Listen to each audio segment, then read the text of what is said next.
Okay, like I promised 5 ever ago, we're gonna be talking about Death Stranding. Death Stranding, if you're not aware, is a Hideo Kojima video game, and despite what everybody likes to tell me, no, Hideo Kojima actually does in fact tell you a relatively well thought out and well rendered story.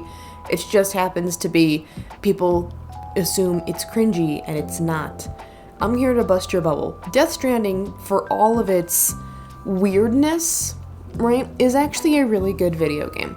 And I mean this is because when people were first starting to play it, right, because so many people didn't have the game and everything, the mechanic of you need other people to help you get places wasn't utilized as effectively as it could have been.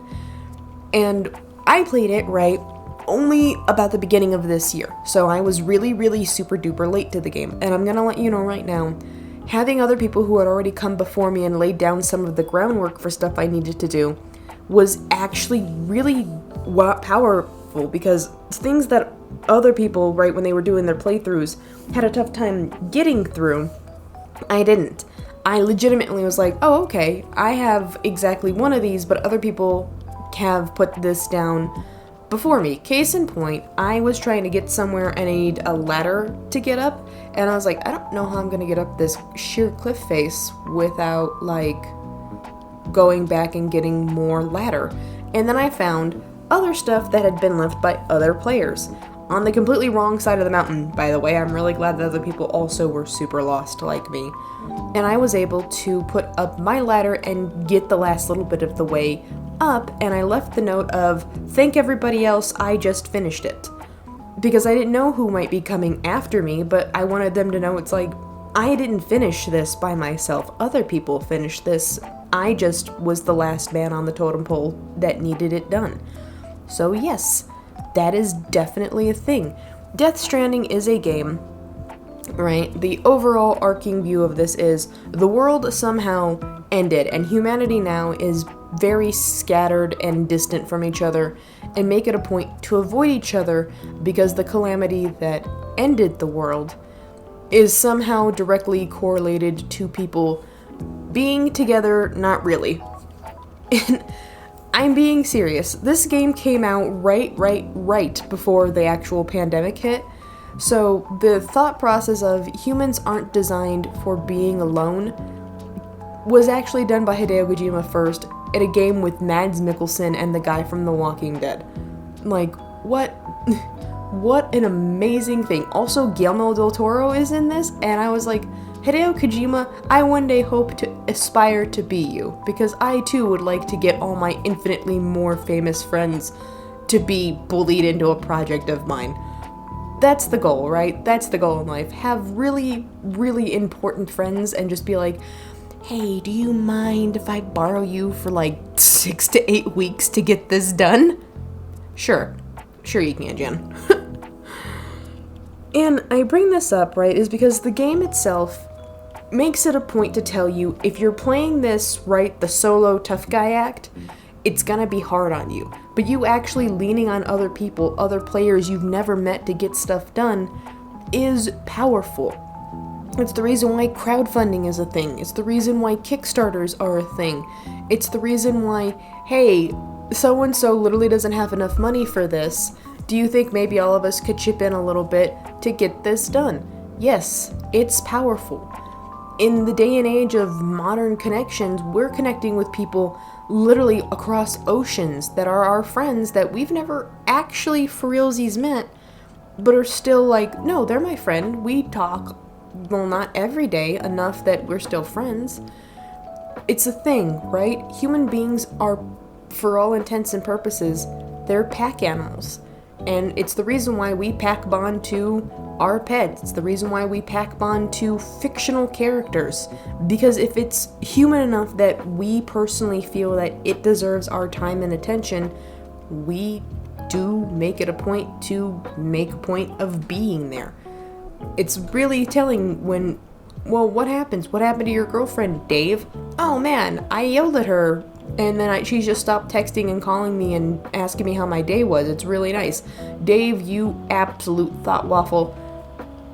You have no idea what you've done. distancing yourself from people is a very clear sign of they don't value this relationship anymore. It's a very clear sign of whatever you thought was going on, they're not into it anymore. They're just not. And that's okay. But the entire story of Death Stranding is you want to get stuff done, you actually have to try and make human connection. You actually have to try and work together with people. Because despite what, the edgy lords like to tell you, the black shadowy mass that you're constantly seeing isn't the demons of old come from hell to... No. It's just the dead. That's it. It's the dead. It's the people that didn't get to make it to, well, anything. Like, here, case in point, in the game you meet a woman who is constantly holding a baby that's not there because her baby died. It's one of the black shadowy masses, and she keeps it very calm and happy by just still being its mom, even though the baby will never stop being a baby. She keeps it calm and placated because she's investing time into it. The actual monsters you fight in this game aren't even the dead. It's, well, politely, it's the enemies in the game that think, this is it, this is how the world will end, and I will usher in the new era. Calm down, you dollar discount Xehanort. It's not that deep. Despite what everybody likes to think, is Hideo Kojima cringy? Yes. Is he ashamed of that? No. So then why do you play his games? Because despite what everybody likes to tell me, he actually does tell you a good story, assuming you can get off your high horse long enough to actually listen to the story. The reason why I brought up Mads Mikkelsen and the guy from Walking Dead is because technically speaking, right, it's their story. Because Mads Mikkelsen in the game was a super genetic enhanced soldier, and he was really, really good at his job. But he fell in love with his not wife, right, his girlfriend? He fell in love with a woman, let's go with that. And they had a kid together, and he was super excited about it until the powers that be said, oh hey, we're gonna use your kid in this experiment because it would work, and we're gonna let you be the first person that gets to try it out. Pause. That's so insidious. Dude, that's so messed up. Mads Mikkelsen, right, is like, I would rather die than let my kid be turned into some stupid experiment. And he does. He makes it a point to bend the world around him so that way he can get his kid out of the situation that needs to be gotten out of. And he has to rely on the help of one of his friends to do it. He literally tells him, you can go ahead and shoot me and everything, but my kid doesn't become a part of this equation. They can't. I will haunt you for the rest of your life if that happens. And Mads Mikkelsen, because he was such a powerful soldier, death didn't even stop him. It's just a mild inconvenience. And oh man, he is such a hard character to beat. Like, the actual bad guy you have to fight is cupcakes compared to Mads Mikkelsen, who's not even the main villain. He just shows up randomly and you're like, oh no. I actually gotta fight Mads Mikkelsen. What am I gonna do? Because you don't know it, right, at the beginning of the game that it's your dad. But he knows. He knows that the guy from The Walking Dead, Norman Reedus, is his son. So, yes, this entire game makes it a point of telling you the dead are something that are constantly affecting the way the world is shaped and worked around and how we as humans perceive the world. But also, this idea of humans having to be isolated from each other and just not go out and see each other is actively screwing us over, because it is. Human beings in a group are very powerful, very dangerous. Human beings alone, right, 1v1, yeah.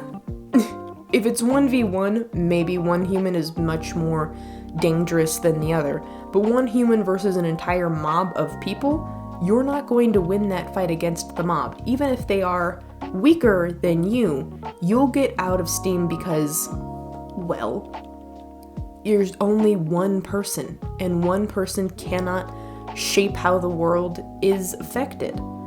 And I do mean that on a literal sense, because some people have tried to tell me, well, there have been plenty of people that have influenced the world.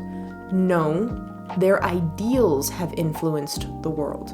Human beings are fallible. Human beings can die. Human beings are finite. Ideals, ideas, dreams are infinite. They're bulletproof. They're indestructible. And here, good example, right? Martin Luther King's ideal of everybody is treated as equally as possible despite what circumstances come before them due to their birth. That is an ideal that has lived on for a long time, but Martin Luther King's death didn't propel it, right, like people think. It propelled it into outrage because the man was just speaking what he perceived to be his truth, and it was truth. But Martin Luther King's ideal has lived on far past him because the idea is powerful. The man was not. It's just one man can be the spokesperson for an ideal, good or bad, but a group of people have to keep breathing life into that ideal. That's how an idea and dream dies. It just never gets up off the ground from a group of people. That's what makes Death Stranding powerful. You want this to change, you want the world you know to change, you have to change it. You have to begin with little things that have to go from one person to the next until it's just a habit that you form for generations to come. I've seen people play Death Stranding who never use what's left behind by other people, and they really, suck at the game. They get all the guns and everything that you need to, but they really suck at the game.